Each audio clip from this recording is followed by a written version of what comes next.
മണ്ഡലകാലത്ത് ശബരിമല സന്നിധാനത്ത് മാത്രം ചികിത്സ തേടിയെത്തിയത് 57,574 ഭക്തരാണ്. ഇതിൽ 33 ആളുകൾ ഹൃദ്രോഗ ചികിത്സയുമായി ബന്ധപ്പെട്ടാണ് എത്തിയത്. തീർത്ഥാടകർക്കായി നിലയ്ക്കൽ, പമ്പ, നീലിമല, അപ്പാച്ചിമേട്, സന്നിധാനം എന്നിവിടങ്ങളിൽ ആധുനിക സൗകര്യങ്ങളോടുകൂടിയ ആശുപത്രികൾ 24 മണിക്കൂറും പ്രവർത്തന സജ്ജമാണ്. ആരോഗ്യവകുപ്പിന്റെ അലോപ്പതി വിഭാഗത്തിൽ മണ്ഡലകാലത്ത് സന്നിധാനത്ത് മാത്രം 57,574 ഭക്തരാണ് ചികിത്സ തേടിയെത്തിയത്. ഇതിൽ 33 ആളുകൾ ഹൃദ്രോഗ വിഭാഗത്തിലാണ് എത്തിയത്. നിലയ്ക്കൽ, പമ്പ, നീലിമല, അപ്പാച്ചിമേട്, സന്നിധാനം എന്നിവിടങ്ങളിൽ ആധുനിക സൗകര്യങ്ങളോടുകൂടിയ ആശുപത്രികൾ 24 മണിക്കൂറും പ്രവർത്തന സജ്ജമാണ്. ഹൃദ്രോഗ വിദഗ്ധരുടെ സേവനം 24 മണിക്കൂറും, ഓപ്പറേഷൻ തിയേറ്റർ, ECG, എക്സ്റേ സൗകര്യം, പാമ്പുവിഷ, പേവിഷ പ്രതിരോധത്തിനുൾപ്പെടെ എല്ലാവിധ മരുന്നുകളും സന്നിധാനത്തിൽ ലഭ്യമാണ്. ഈ കൊല്ലവും എല്ലാ കൊല്ലത്തെയും പോലെ നമ്മുടെ ആശുപത്രി 24 hours OP സൗകര്യം ഒരുക്കിയിട്ടുണ്ട്.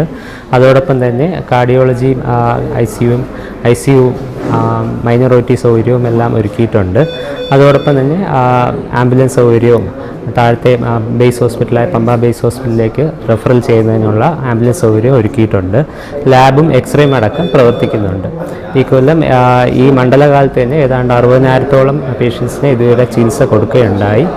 പമ്പ മുതൽ സന്നിധാനം വരെ അടിയന്തര വൈദ്യസഹായ കേന്ദ്രങ്ങൾ, ഇവയിൽ ഹൃദയ പുനരുജ്ജീവന യന്ത്രവും പരിശീലനവും നേടിയ നഴ്സുമാരും, രോഗികൾക്ക് സ്ട്രക്ചർ സംവിധാനം, സന്നിധാനത്തു നിന്നും പമ്പയിലേക്ക് ആംബുലൻസ് സൗകര്യം, പമ്പയിൽ ആധുനിക ജീവൻ രക്ഷാ സൗകര്യങ്ങളോടുകൂടിയ ആംബുലൻസ്, പകർച്ചവ്യാധി നിയന്ത്രണ പ്രവർത്തനങ്ങൾ എന്നിവ സജ്ജമാക്കിയിട്ടുണ്ടെന്ന് സന്നിധാനം ഗവൺമെന്റ് ആശുപത്രി മെഡിക്കൽ ഓഫീസർ ഡോക്ടർ ദിബിൻ പറഞ്ഞു.